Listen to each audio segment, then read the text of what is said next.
Oh, that's Eleanor Roosevelt. Dear Tim and Moby, can you tell me about Eleanor Roosevelt from Tyrant?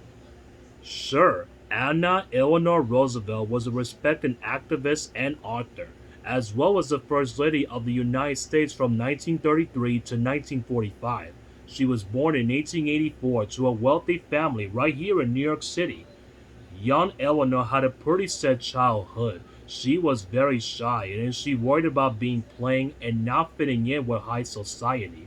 To make matters worse, her life took a terrible turn when her mother, father, and one of her brothers all died within a 3 year span.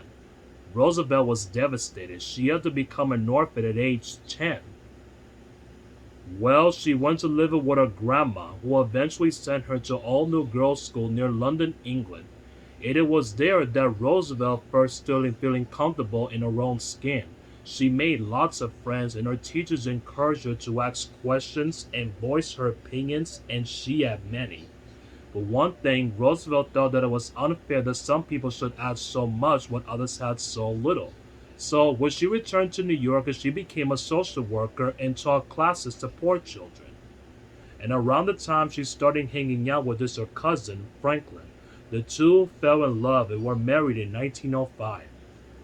Yup, it's true. Eleanor's uncle was none more than Theodore Roosevelt, the sitting president of the United States at the time. Since her father had died, Eleanor's uncle Teddy gave the bride away and he also walked her down to the aisle of her wedding. While afterwards, she concentrated on raising a family while Franklin worked. But when Franklin was given a job by President Woodrow Wilson in 1913, the Roosevelt family moved to Washington, D.C. That's right, Franklin contracted polio, a disease that left him unable to walk, so Eleanor acted on his eyes and ears. But she acted on acting on his behalf.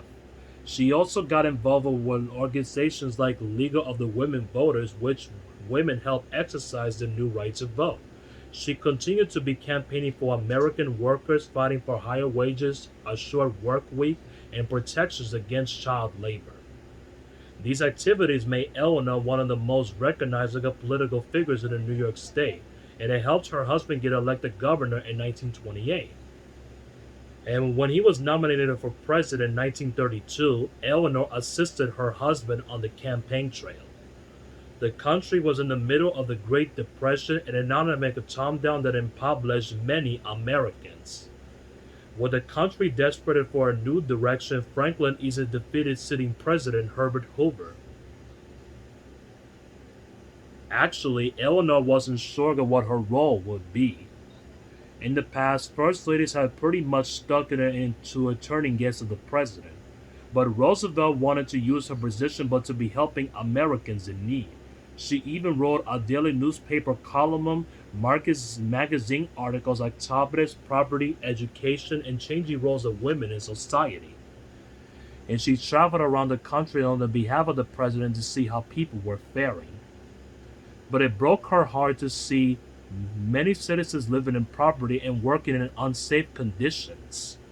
But as much as possible, she helped the people that she met to get access to jobs, homes, health care, and education.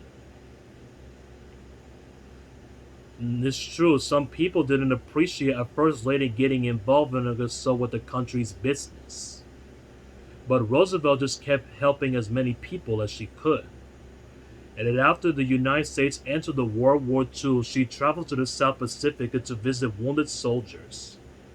She was admired for her ability to lift the spirits of just about anybody she met during her husband's 4 years as president. Then in April 1945, before the few war's end, Franklin Roosevelt had a stroke and passed away. And the new president, Harry Truman, asked Eleanor to help form with the United Nations and an international peacekeeping organization. So she traveled around the globe building support for the UN and then speaking of issues of health and safety for all people. She even kept busy, alright. Roosevelt continued to work well into her 70s, speaking, writing, even hosting a TV show, before her death in 1962 at the age of 78. And I know because she was about to be like, as inspirational as they get. Shall we?